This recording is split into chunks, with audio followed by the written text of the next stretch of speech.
24 jam hari ini. Akibat sering dilintasi kendaraan besar bermuatan melebihi kapasitas, ditambah belakangan ini kerap diguyur hujan, kerusakan ruas jalan Kecamatan Nibung, Kabupaten Musirawas Utara semakin parah. Kondisinya kini sangat mengkhawatirkan para pengendara. Jalan rusak dan licin menjadi makanan setiap hari warga dan pengendara yang melintas di ruas jalan Kecamatan Nibung, Kabupaten Musirawas Utara. Setiap kali melintasi ruas jalan tersebut, mereka harus lebih ekstra hati-hati dan memperlambat laju kendaraannya. Sebab jika lengah sedikit saja, khususnya sepeda motor akan oleng hingga terjatuh.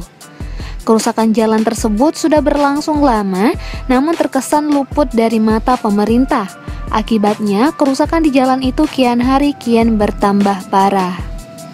Andi, salah seorang masyarakat Nibung, mengatakan kerusakan jalan di ruas Nibung semakin parah karena banyak kendaraan besar dan berat melintasi jalan itu.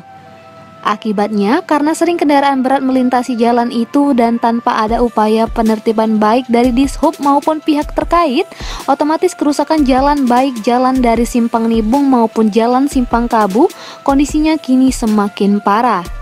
Sementara Aher, pengendara sepeda motor, mengungkapkan jalan akses Nibung selama ini tidak pernah baik. Kalaupun ada perbaikan di satu titik, akan rusak di titik yang lain.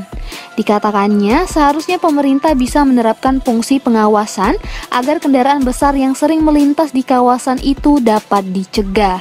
Sebab lanjutnya percuma jalan dilakukan perbaikan kalau tak ada pengawasan, karena dampaknya pasti alami kerusakan terus-menerus. Reporter dan juru kamera Sony Harsono, Palfres.com.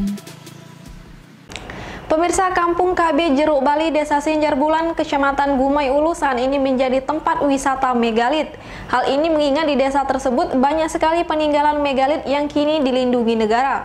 Kondisi ini menarik pengunjung yang ingin belajar sejarah megalitikum.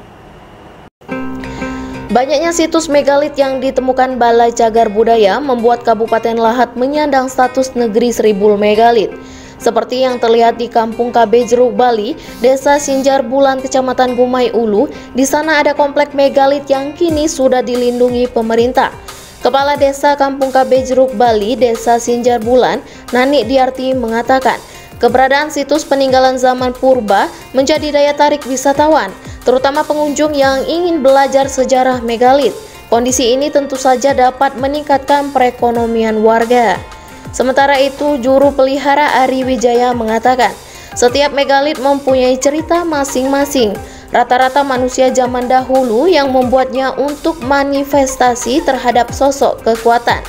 Namun khusus batu lempeng biasanya digunakan untuk persembahan, sedangkan lumpang batu digunakan untuk menumbuk sumber makanan. Ini kan komplek ini, Megalit Sinjar Bulan ini kan terdiri akar manusia, ada batu datar ini untuk mengenang sejarah-sejarah waktu zaman dulu ya. Ada arca manusia betri, ada arca manusia itu yang gendong anak, dan juga ada arca manusia yang hilangnya kepala. Reporter dan juru kamera Bernard, Palfres.com. Ratusan anggota polisi yang bertugas di Polrestabes Palembang mengikuti vaksinasi COVID-19. Dalam waktu 2 hari ada sekitar 500 personil yang divaksin, tujuannya tiada lain untuk menjaga imunitas tubuh dalam mencegah COVID-19. Ratusan anggota polisi yang bertugas di lingkungan Polrestabes Palembang mengikuti kegiatan vaksinasi Sinovac. Kegiatan yang dilaksanakan Aula Satres Narkoba Polrestabes Palembang diikuti oleh 500 personil polisi.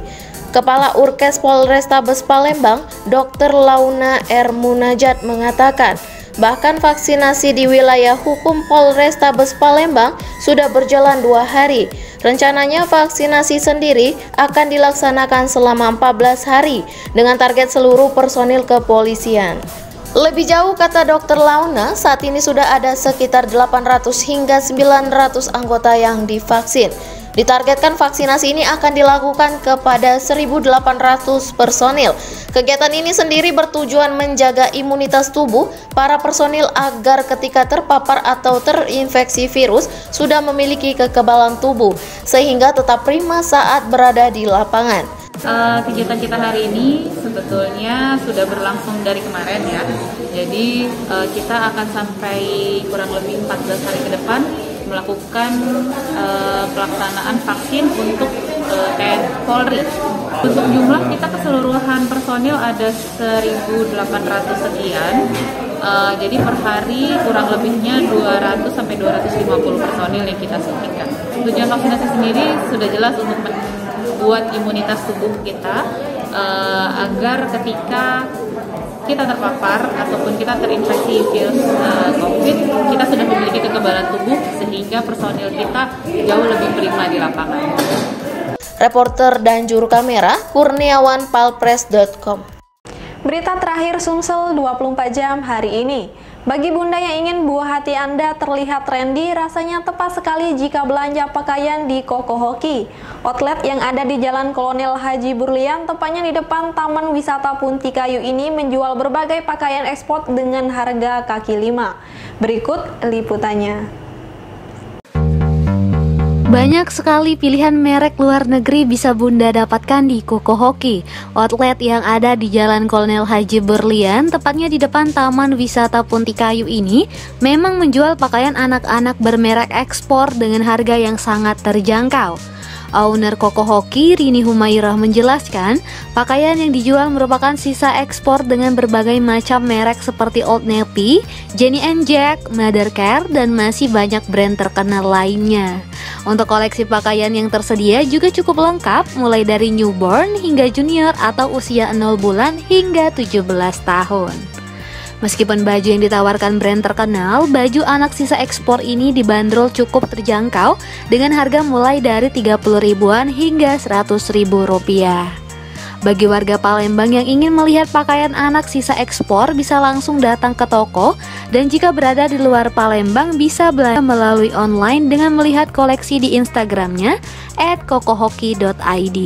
Kita punya brand dari H&M, Zara, dari brand Carter Lee, dan masih banyak brand yang lainnya. Reporter dan juru kamera Ella Sulistiana, palpres.com. Demikianlah berita Sumsel 24 jam hari ini. Bagi pemirsa yang ingin tempatnya dikunjungi atau diliput tim Sumsel 24 jam, silakan tulis di kolom komentar. Jangan lupa untuk mendukung program kami lainnya di YouTube channel Palpres Official, seperti podcast Cukup Pedes, Budak Lorong, Basing Ternyata Bukan Mistis, dan Ruang Cerita bersama Kakak Juli. Saya Sri Depi, sampai jumpa.